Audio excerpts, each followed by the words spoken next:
So last week, I forgot to turn the microphone on for the video, and I had to do it twice. We're not going to have that happen this week.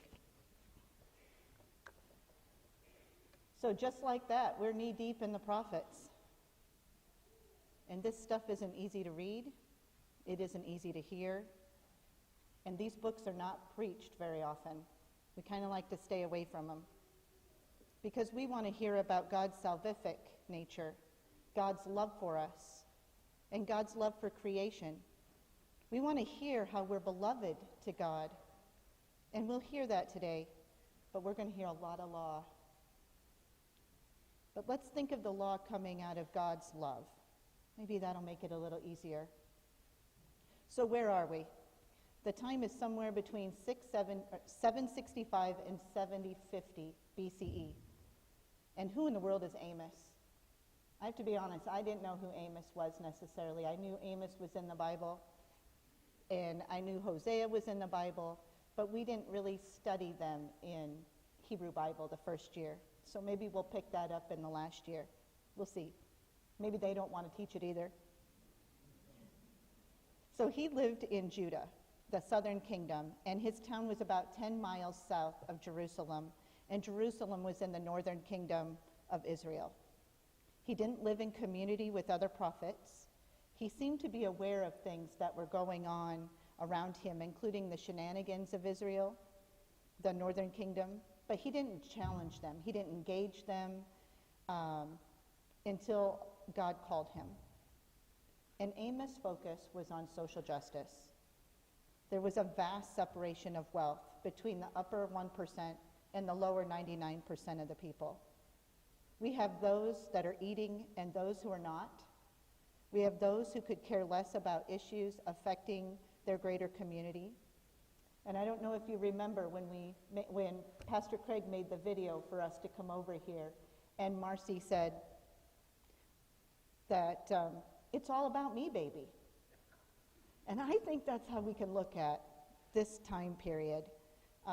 Everybody was just kind of behaving like it was just all about them and no one else. And Amos uses vivid language. We heard it. It was kind of hard to hear. Amos begins speaking from God's point of view, which is really interesting. I can't stand your religious meetings. I've had all I can take of your noisy ego music. Boy, that's really sobering. I can imagine the stir that caused in Israel. I can imagine how angry they were when they heard that. And we don't know what to do with that kind of God. A God who's really wrathful. A God who's so angry that it seems like God is going to leave us. And what do we do with the prophets? We might not even understand the prophet. We may get the impression that prophets are generally angry, cynical, or half-glass empty people. But I wonder if their passion stems from their love of God and neighbor. Amos knows that the people can do better. They are a loving people, but the people's wheels are off, as I like to say it. The prophets from our readings today speak of God as wrathful God, and all three of the readings tie together in that way, even if we don't hear it necessarily in Jonah. Because God was wrathful in Jonah in the beginning of it when he sent Jonah to go to Nineveh. And in Hosea, he wanted to destroy Israel, and he did, and then he raised them back up. Our God is a God of compassion. And I really thought it was interesting reading God argue with God's self. Like he was going back and forth, like he's so angry and he wants to destroy him. But God knows if God destroys us, we won't live. And we cannot live without God. I've also heard that some say that prophets don't live among people, that they're relegated to outside even though they're gods, and that priests and pastors, they live among the people. However, in Amos, there is a spot in Scripture where it says, I also raised up prophets from among your children, among your youth. And I can't help but wonder which children are going to be prophets among us. And I wonder, do we kind of stamp out their prophesying when they're early, when they're young, so that we don't have to hear those kind of things?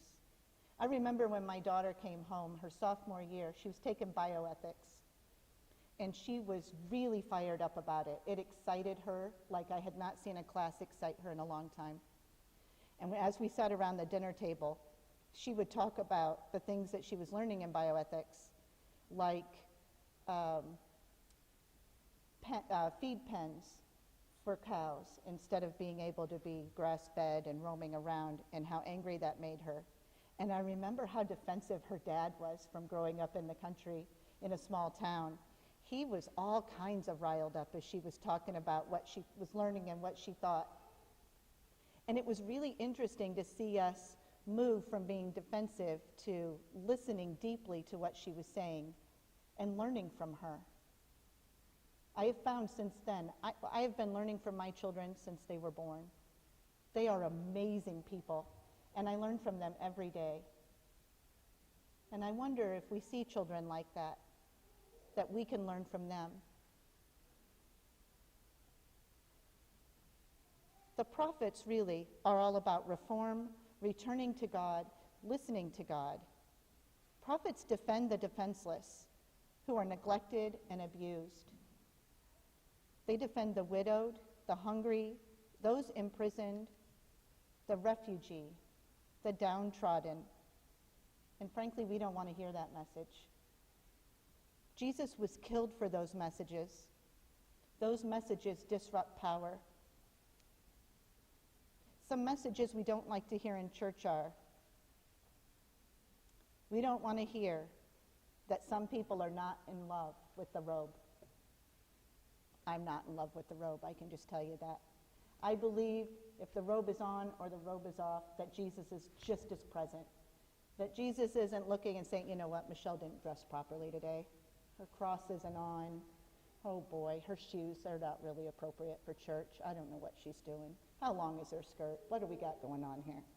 I don't believe that's what God's all about. And then we can talk about communion a little bit. So, what if we get caught up in what it looks like? What if it's not right in the right spot? What if we don't think the bread is tasty? What if we really want them to change the bread and we're not liking the wafers? Or maybe we like the wafers and we just don't really want to go back to the bread. Is it tasty enough? You know, I just don't know if I like the way it's done. We get caught up in all of those kind of things. And it's not wrong. But when we lose track of what communion is about, when we lose track about why we're here, why we worship God, why we sing our hearts out to God, because we love God, we're separated from God when we kind of get stuck in all our little things that we like to be done. I dare say right or wrong. I know that's dualistic thinking. I think things might be helpful or they might be unhelpful. I don't know if you've heard me say that a lot this year, but I'm trying not to say right or wrong because I don't believe there's a right or a wrong. There's things that help us and there's things that really don't. But our point is that our attention should be focused on God. And it is really hard to stay focused on God. And that's because of sin. Sin divides us from God. And God realized that. I think that's what the prophets are talking about. Or I wonder about that anyway. God is angry that we're separated, and everything God does, we can't seem to straighten up. We just cannot do it. And God figured out a way that we could do it. God decided to send his only son here to live among us, worship with us, lead us, and take us on this journey. Because only God could block sin. We're just not that powerful to live in a sinless way. We just aren't. And when Christ died on the cross, Christ covered sin so that God no longer sees our sin. He only sees us by our soul. Jesus is like that little blanket over us that protects us.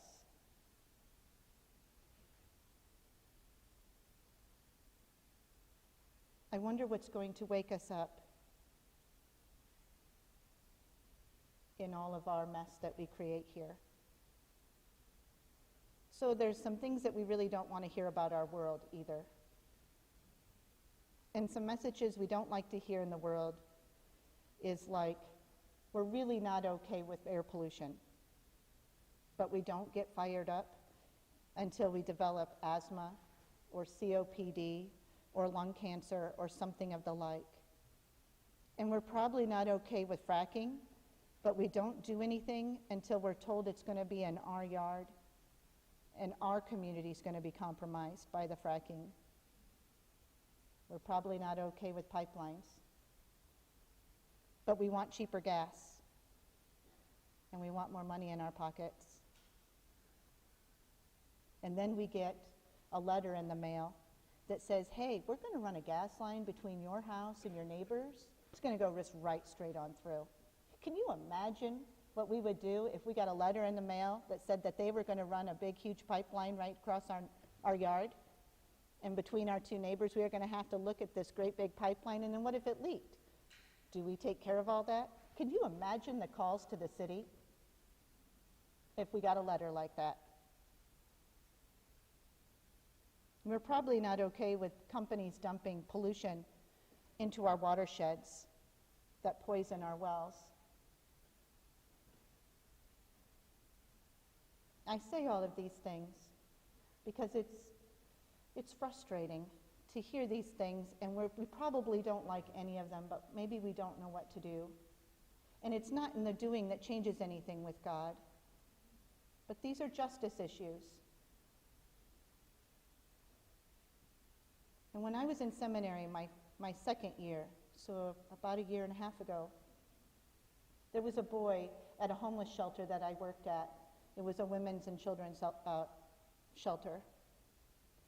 And I was really close to this little boy. He came up to me, and I have to share that I truck in my own water from my well at my house because I don't like the taste of Dubuque's water. Oh yeah, right here. We're preaching right here to me. And so I brought my own water, and at that day, I just so happened to have a glass water container, and it was clear, and my water was in it. And this little boy came up to me, and he's talking to me, and he looks at my water, and he goes, "What are you drinking?" And I look at him. I was a little surprised, and I'm like, "Well, I'm drinking water." He's like, "Is that really water? I've never seen water that clear." Yeah, I didn't know what to do with that. I went home that night to my dorm room and sat there thinking about my privilege that I have access to that clear water, that I could make the choice to bring pitchers of water to my dorm to drink all week while I was there instead of the water in Dubuque, just because I didn't like the taste. I didn't know it wasn't the same color. It made me aware that I have privileges that others don't. And it saddened me. I fretted over that boy. I tried to figure out what we could do so that he would see clean water for himself. Because children don't get to choose where they live, where they grow up. We don't get to choose what we have access to and what we don't when we're children. I remember praying to God, please give him access to clean water. Clean up Dubuque. Have some people there wake up and realize that maybe something's not quite right there. Something's probably not quite right here either. Something's probably not quite right all over the country and all over the world. That is what woke me up. Which leads me to Lutheran Day on the Hill. So when we went there, which was a lot of fun, and it'll happen again this February, so if you want to go, please go. It's my only pitch for it. And I put my little name in. They have these little pieces of paper. I had never been there before, so I didn't know how it all worked.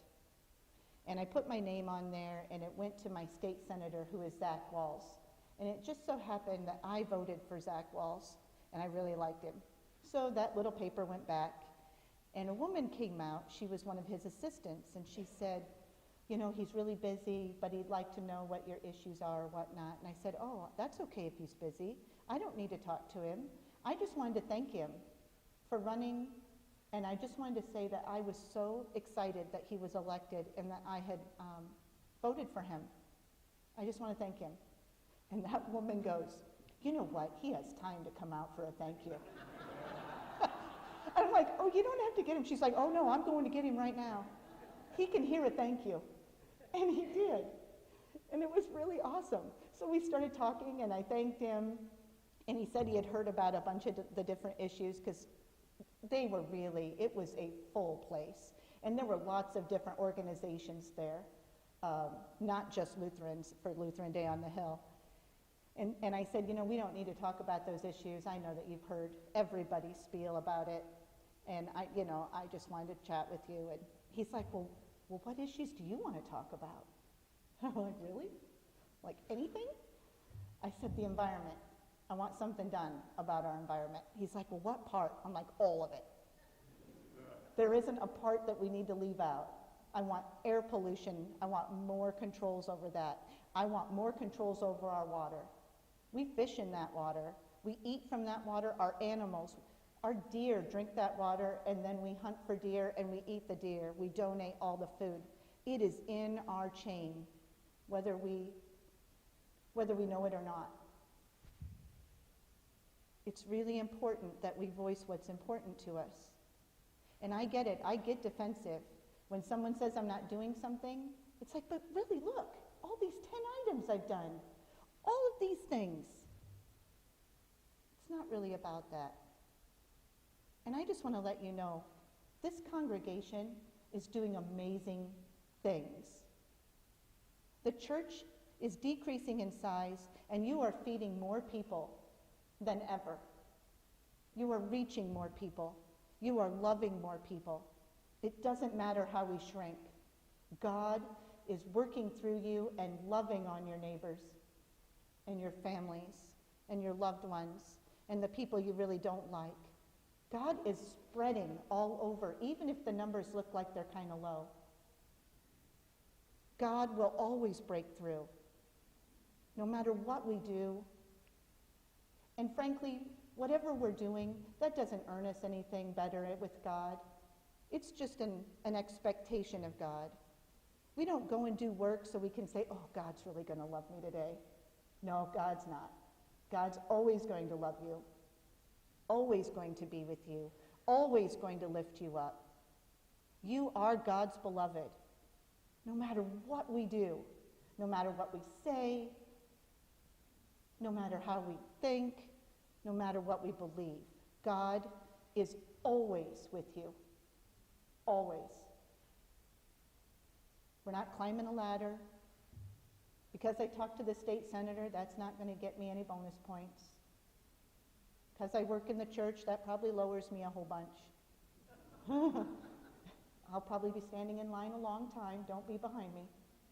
It's going to be something else. But our God is a gracious God.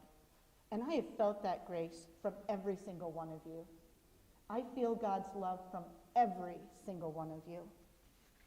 You are beloved to God. And like I said earlier, this sin business, it's all covered up by Jesus. Jesus took on all sin, past, present, everything in between, and the future. Jesus covers our sin, and God loves us. Never forget that. You are a child of God. Never forget that. Amen.